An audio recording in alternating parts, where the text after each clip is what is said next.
Welcome back to more highlights from the United States Chess League. This is FM Mike Klein reporting. Week 9 in the Western Division gave us something that the East sorely lacks: clarity. After the 4 matches were finished, we now know which teams have qualified for the playoffs in the Western Division. Dallas not only punched their ticket, but also wrapped up the top seed while knocking the surprising Cobras out of the picture. Grandmaster Julio Sedora outfoxed International Master Jonathan Schroer on board 1. Facing the prospect of the inexorable march of Black's d-pawn, Schroer went for counterplay by leaving his rook en prise with 25 queen d5. Sedora took the bait, and then calmly moved his queen off of the fork square. He then had to walk his king to avoid mate. The journey finally ended on the other side of the board, and although White got the rook back, it cost him his knight and eventually the game.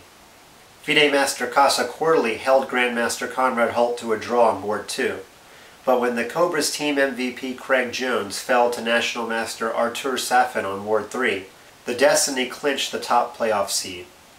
The Cobras can no longer make the playoffs, but they still have something to play for. If they win or tie in Week 10, they will eclipse their match points from the previous season. St. Louis lost a close one to Arizona, 2.5 to 1.5, but both teams ended the night happy. They each earned playoff spots, though their exact seed is still up in the air. The Archbishop's top seed Grandmaster Ben Feingold could not finish the season due to other chess commitments, but St. Louis landed an excellent replacement, Grandmaster Andre Diamant. The 22-year-old Grandmaster is twice champion of Brazil, and he drew his inaugural USCL game against International Master Mackenzie Molnar.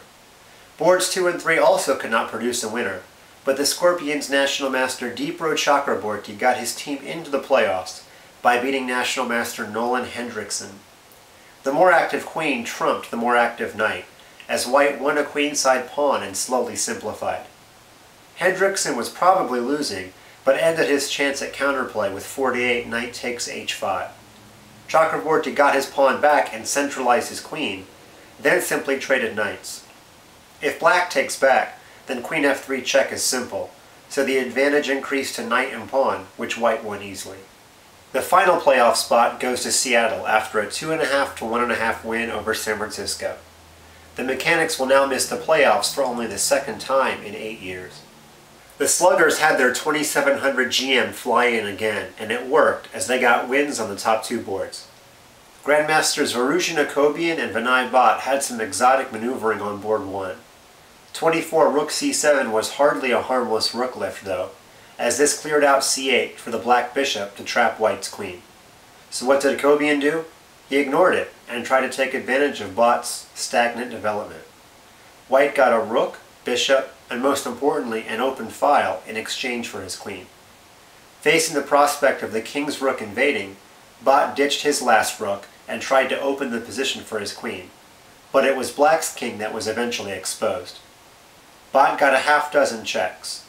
When they ran out, he resigned. Seattle is now tied with St. Louis for the 2nd seed, but with much inferior tiebreaks, the Sluggers will look to win big in Week 10. They can finish as high as 2nd or as low as 4th, depending on the final week of the regular season. In the battle to avoid last place, Miami and Los Angeles drew 2-2. Miami had needed a win to keep their slim playoff hopes alive, but they now find themselves 1 match point behind the Scorpions, and with much inferior tiebreaks, there's no way they can overtake them. The Vibe looked destined to crawl out of the cellar, as in the Battle of Nickies, Nikki Korba was up a piece against Nikki Rosenthal for almost no compensation. But Rosenthal refused to give up, and after 63 g3, it was panic time for White. The trick is that rook takes g3 is met by rook takes f2 check, king takes f2 stalemate. Korba almost solved his problems by giving away the bishop first, but in the resulting king and pawn endgame, Rosenthal simply stalemated himself. White has to consent this time, otherwise the h-pawn wins for Black. Here's how the Western picture looks after Week 9.